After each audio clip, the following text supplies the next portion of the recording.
Episode की शुरुआत वहीं से होता है जहाँ से एपिसोड खत्म हुआ था। एपिसोड की शुरुआत में सिस्टर निंग अपने मास्टर से कहती है कि मास्टर, ये वो कोई वेस्ट पर्सन नहीं है। उसी वक्त ये जो बूढ़ा एल्डर है वो आ जाता है और बूढ़ा एल्डर आने के बाद अपने डिसाइपल को देखता है और चौंक जाता है और ज़ोर से ऊपर से चिल्लाने लगता है कि किसने मेरे डिसाइपल की ऐसी हालत की है।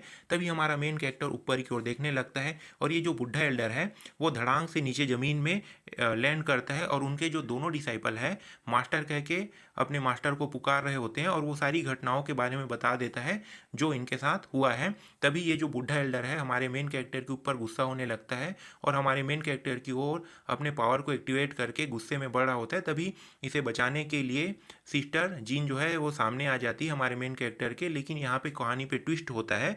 इसकी जो मास्टर होती है वो सिस्टर जीन को खींचकर अपने साथ ले जाने लगती है और हमारे मेन कैरेक्टर को सिस्टर जीन जो है वो जाते हुए देख रही होती है और हमारा मेन कैरेक्टर सिस्टर जीन से कहता है कि तुम घबराओ मत, मैं इस मामले को बहुत आसानी से हैंडल कर लूँगा। तभी इसकी मास्टर को दिखाया जाता है जो हमारे मेन कैरेक्टर को जाते हुए कह रहा होता है कि ये लो आओ, तुम जब इनर सेक्टर में आ जाओगे तब मैं तुम्हें नहीं रोकूंगा सिस्टर जीन को देखने के लिए, लेकिन अभी तुम्हारी औकात उतनी नहीं हुई है, कह के हमारे मेन कैरेक्टर को कहकर ये जा रही होती है। तभी हमारा मेन कैरेक्टर जो है वो कहने लगता है कि ठीक है मैं एक्सेप्ट करता हूँ तुम्हारी बेट को, कह के हमारा मेन कैरेक्टर इसके ऊपर गुस्सा करते हुए चिल्लाते हुए कह रहा होता है कि तुम ही थी ना जो मुझे इनर सेक्टर से बाहर निकालना चाहती थी, तुम्हारी जो नज़र है वो कमज़ोर है, कह के हमारा मेन कैरेक्टर कहने लगता है।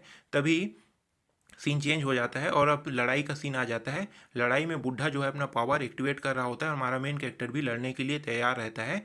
उसी समय ये बुढ़ा जो है अपना फुल पावर एक्टिवेट किया ही बस रहता है और पीछे से आवाज़ आने लगता है कि मास्टर सान बहुत बुरा हुआ। क्या बुरा हुआ कह के ये पूछने लगता है। तभी बताता है कि बहुत सारे आर्मी के लोग हमारे सेक्टर के बाहर खड़े हुए हैं और वो सभी के सभी चू किंगडम के हैं, वो सभी के सभी चू किंगडम के हैं, कह के बताने लगता है। उसी समय इस लड़की को दिखाया जाता है। ये लड़की जो है वो हमारे मेन कैरेक्टर की सौतेली बहन होती है और इस लड़की के बारे में बताया जाता है कि ये लड़की जो है वो grand marshal of the imperial army की चीफ होती है और ये चू किंगडम की होती है। इनका नाम चू लियांग होता है। तभी वो जो बूढ़ा एल्डर है वो यहाँ पे आ जाता है और अपने बारे में बताने लगता है, अपने सेक्ट के बारे में बताने लगता है।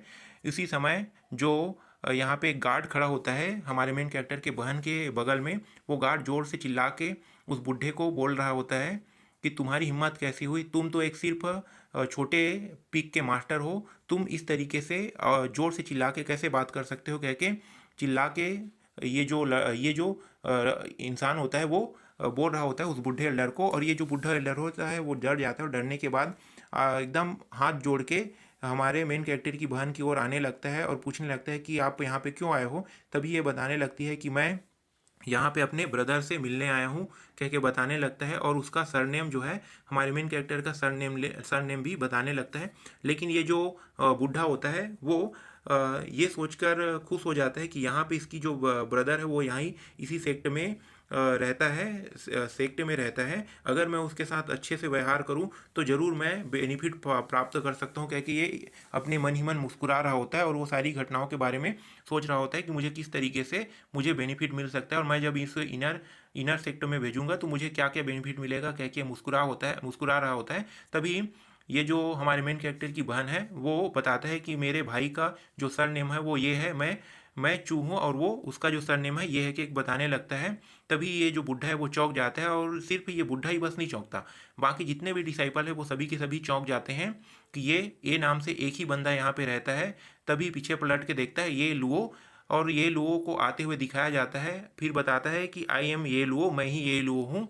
और उसकी जो बहन है वो उस घोड़े से उतरती है। उतरने के बाद एंट्री एकदम धांसू एंट्री के साथ आगे बढ़ने लगती है और बाकी जितने भी डिसाइपल है उसे देखते ही रहते हैं। तभी ये हमारे मेन कैरेक्टर के पास आती है और आने के बाद हमारा मेन कैरेक्टर जो है वो हेलो कह के कहता है और ये हमारे मेन कैरेक्टर को अपने अरमानों से चिपका लेती है और कहने लगती है कि तुम मेरे छोटे भाई, ये कह के ये हमारे मेन कैरेक्टर को अपने अरमानों से लगा लेती है और मुस्कुराने लगती है। और हमारा मेन कैरेक्टर कहता है कि मुझे सांस लेने में दिक्कत हो रहा है, छोड़ो छोड़ो कह के हमारा मेन कैरेक्टर कह रहा होता है। लेकिन ये हमारे मेन कैरेक्टर को अपने अरमानों के बीच दबाकर उसको बहुत ज़्यादा प्यार कर रही होती है। यहीं पे ये एपिसोड ख़त्म हो जाता है।